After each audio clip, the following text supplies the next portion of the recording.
What's up, fam? It's your girl SKT, and I'm back with another video. I had the opportunity to interview Tara Jackson. She's a dancer, she's a choreographer, she's originally from Omaha, Nebraska, and she's gone on to do major things in the dance world. She's also been a Kansas City Chiefs cheerleader. She recently came back home to Omaha to do a dance workshop. I interviewed her on some tips that dancers and inspiring professional dancers can do to hone their craft. Let go! I think it was something like Take it down. 2, 3, 4. Over. Hippie hip. That's okay.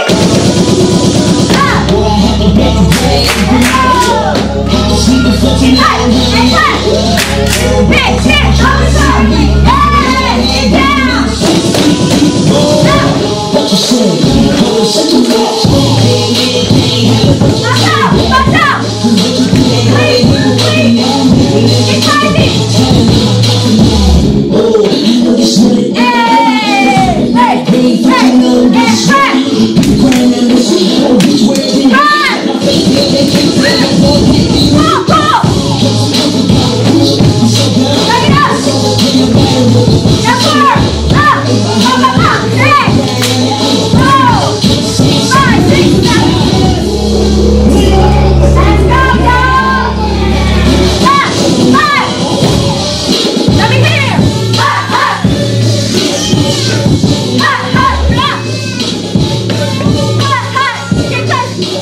My teammate. When we get it. What's the first one? No. It's a water style.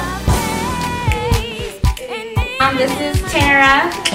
She is a professional dancer, and I'm just going to ask her some questions.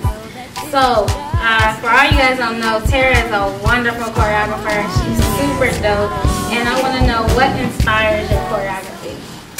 A lot of times when I do my choreography, I really try to think of what's going to be fun for the people that are doing the choreography. Most importantly, I really just choreograph from the heart. You know, like, what do I feel when I hear a beat? Like, what does that beat say? What story does it tell? What's that move that's going to be different that'll make people be like, oh, I want to do that? You know, so I think it really comes from a lot of different places. I'm inspired by other choreographers. I'm inspired by dancers. I take things from all kind of things, like little babies. Like, I got a little nephew, and he do this little move where he's almost about to fall out, and I'm like, ooh, why can I do like that? You know what I'm saying? And it just comes from like anywhere, you know. So I think it's just from the heart. Dancers all over the world, no matter what style it is, and just being true to myself at the end of the day with my choreography. That's good. All right. So, you have been a Kansas City Chief, Yes. Go dancer, Chiefs. Omaha B, Yes. and you got your start here in Omaha. Where did you dance here in Omaha? In Omaha, I started really when I was really young, probably like 5. Actually, really before I was even 5 years old, in drill team. So American Legion drill team, and so which is a totally different style than a lot of things that I'm doing today, but it is the base and the heart of where I come from. So I did drill team for a number of years through American Legion drill team. Then I went on to high school, Omaha North High School. Go Vikings! Yeah, so I did that. And then when I left high school, Phenomenon. Oh yes, thank you. Yes, I danced in a dance group. We danced together. Phenomenon, and you know, we were here doing our own choreography, our own fashion, like 10th, 11th grade. Yes. Didn't have a clue what we were doing, but we just went after it, you know. Went to New York? Yeah, we won a contest here, so then we went to the Amateur Apollo in New York, and we performed there. And just, you know, from there, then going on to college, I danced with Universal Dance Association, or UDA, where I was an instructor for 2 years. Doing that, went to college, danced at Wayne State College. I did undergrad, graduate school. I coached there as well for dance team. Then I went on to do, I believe it was Omaha Beef. Yes, Omaha Beef. I did that for a couple of years. Then Omaha Nighthawks. And then it was after that, it was, okay, well, what's next? You know, and I really wanted to try pro. I didn't know if I wanted to do NBA or NFL. I knew I just wanted to go to that next level. Yeah. And we don't have that here in Omaha. So it's like, you got to leave the state of Nebraska to go pro, whether that's NFL or NBA. And so I was like, you know what, you know, Kansas City Chiefs is a great team. It's not far from home. And I went there, and honestly, I auditioned in 2012. I didn't make my first year on Kansas City Chiefs, you know, but I didn't use that as a weakness. You know, I actually use that as a strength to be able to come back from, and I was actually invited to be a part of what they call is their training team for Kansas City Chiefs. So you're not on the team, but you're training with a group of young ladies and the coach, as well as alumni staff, to kind of get you prepared to audition for the next year. There's no guarantees that you'll make the team. And I auditioned in 2013. I made the team. And so then I danced for 4 years for Kansas City Chiefs. And after retiring from that, I moved into teaching at dance studios, where I teach at Dance Fit Flow in Kansas City. So if you're ever in Kansas City, come out to Dance Fit Flow with us. And then I also teach at Fearless Dance Studio, which is in Raymore, Missouri. So if you have little ones, come on over to Fearless Dance Center with us in Raymore. And now I'm just branching off even more and just trying to do more choreography independently and just trying to take that to the next level. Nice. Okay. So what encouragement would you give to young girls who aspire to dance professionally? I would definitely say, don't be afraid to step outside of your box. I see a lot of young ladies that, whether I work with them in workshops or even at dance studios, even private lessons, just whatever it may be, sometimes they're really afraid to be different. They're really afraid to own up to that true dancer that is in them. Like, they hold back. Like, they love dancing, but they won't go as full out. And, you know, I wish when I was younger, somebody would have just really been like, go all the way out. I mean, I had great instructors, great people to inspire me along the way, you know, but it takes time for you to believe that yourself to be able to do that. So to my young dancers, I would definitely say, don't be afraid to be that true dancer. You know, like when you hear that song, when you're in the bathroom, and you're like, oh, that's my jam, and you just go all out. Don't be afraid to be that way on the dance floor. You know, don't be afraid to try different styles. Like hip-hop, yes, that's my strength, but I do also have to try jazz and, you know, other styles besides just hip-hop, and I have to be pushed out of my box to be able to grow. You don't grow as a dancer if you don't if you're not challenged, if you don't try different things, you know, and listen to those instructors along the way. They are there for a reason.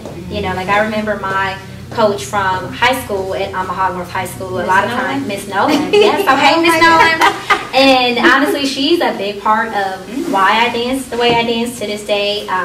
Why I'm not afraid to be able to go after stuff, you know, because she was a tough love coach, and I didn't understand it in the 10th grade, but she seen something in me that I didn't see in myself. Because I'm a sophomore in high school, like I don't know that I can do all these things, but she could see it, and she knew that from day one. And so just by allowing her to, I wouldn't say allowing, but just by her just giving me that guidance as a young dancer, and me as a young dancer taking that in, helped mold me into the person that I am today. And then I went on to other teams, and I've had other great coaches that have done great things as well. So listen to your coaches, listen to your heart, step outside of your box, try different dance styles, you know, put the time in, put the work in, put the dedication into it, you know, and it will come in due time. Maybe not on your time, but it will come in due time. They say we have our plans, and then God has his plans. Absolutely, yes, absolutely, and I believe that 100%. So what advice would you give your younger self? To my younger self, I would have probably said, allow myself to maybe have entered into studio life a little bit younger. Not that I didn't want to. I really think my parents didn't know that that was probably something that they could have given to me. And I love my parents. They've done an awesome, awesome, awesome job with allowing the dancer in me to just grow and to be free and dancing at the grocery stores. I mean, dancing everywhere, you know, and just letting me be me, which is awesome. But I do wish that maybe there was some training that I probably could have gotten when I was younger. And so I definitely want to share that with the young ladies or even young gentlemen. Like, don't be afraid to take a class. Like, if you're 5 or 6, like, go out and go forward and train yourself and learn different styles. What you do in ballet can translate to what you do in translate to what you do in contemporary. They all work together, you know, so don't be just one-sided. And so I definitely would probably say, you know, like just as a child, maybe I ventured out into that studio life, but it's okay. You know, that wasn't necessarily my journey, wasn't necessarily my path, but I found my way along the way. I was able to dip and dabble and learn from different people and different workshops and different experiences. It was scary, you know, kind of stepping into some things like, oh, I've never seen that alternative before, what is that? But being able to allow people to teach me, to show me the way, to show me the steps, and not thinking that I know it all. You know, sometimes people think like, oh, I'm a great dancer, I know it all. No, they don't. You know, like, there are people who've done it all, and they have great advice and great things to be able to do, and definitely take that in. You just gave some good advice to parents. Like, you see that talent in your child, like, hone that craft. Yes. You see they can sing, get them singing like Yes. that. They can dance, you can dance. Absolutely. That's even good advice for you parents.